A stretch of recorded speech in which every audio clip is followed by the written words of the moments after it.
জবরদখল নিয়ে সরকার কড়া বার্তা দিয়েছিল এর আগে, কিন্তু নানা কারণে সেই অভিযান শুরু করেও থমকে গিয়েছিল পুলিশ প্রশাসন। বৃহস্পতিবার আবারও মাঠে নামলো জেলা প্রশাসন। ফুটপাতের জবরদখল মুক্ত করতে অভিযান চালালো প্রশাসন। এদিন বহরমপুরে কান্দি বাস স্ট্যান্ডে ভেঙে দেওয়া হলো একাধিক দোকানের বাইরে বেরিয়ে থাকা সেট। রীতিমতো দাও হাতে নিয়ে প্রশাসনের কর্তাদের সঙ্গে থাকা কর্মীরা কেটে দেন বাড়তি ছাউনির খুঁটি। এমনকি আইনি ব্যবস্থা নেওয়ার হুঁশিয়ারিও দেওয়া হয়েছে জেলা প্রশাসনের পক্ষ থেকে। ফুটপাতের ব্যবসায়ীদের মধ্যে বিষয়টি নিয়ে কিছুটা ক্ষোভ দেখা গেলেও গোটা ঘটনায় খুশি বহরমপুরের বাসিন্দা থেকে পথ চলতি সাধারণ মানুষ। তাদের দাবি, অনেকেই ফুটপাত পাকাপাকিভাবে দখল করে নিয়েছে, তাদেরও এই সময় উচ্ছেদ করা উচিত।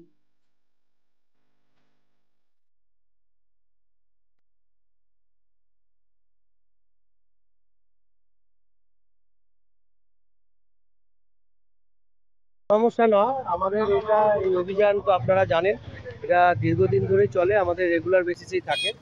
তো আমরা আবার করছি। আমাদের মূল উদ্দেশ্য হচ্ছে কারোর কোনো ক্ষতি করা নয়, কিন্তু যে ফুটপাতটা জনসাধারণের ব্যবহারের জন্য, সেই ফুটপাতটা যাতে পরিষ্কার থাকে তার জন্য আমাদের এই প্রচেষ্টা।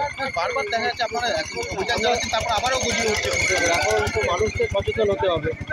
মানুষ যদি সচেতন না হয় তাহলে আমাদেরকে বারবার নামতে হবে পথে। এখানে আমরা আছি, আমাদের অ্যাডিশনাল এসপি সাহেব, ওনার টিম আছেন, পৌরসভা থেকে আধিকারিকরা আছেন। আমরা বারবারই এরকম অভিযান আবার করব। আমরা মানুষজনদেরকে বলছি, যারা দোকানদার আছে তাদেরকে বলছি যে আপনারা ফুটপাতটা খালি রেখে ব্যবসা করুন, যাতে আমাদের ট্রাফিক কনজেশন না হয় এবং জনসাধারণ যাতে ফ্রিলি খুব সেফলি যাতায়াতটা করতে পারে।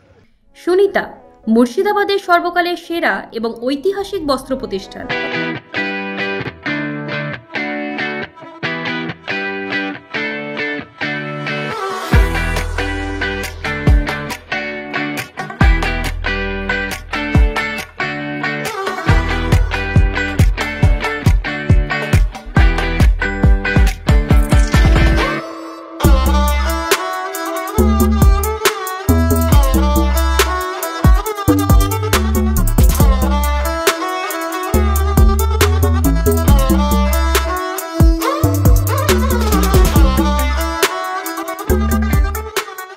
বিয়ের কেনাকাটা থেকে শীতের পোশাক, নামি ব্র্যান্ড, সেরা দাম, একটাই নাম, সুনিতা।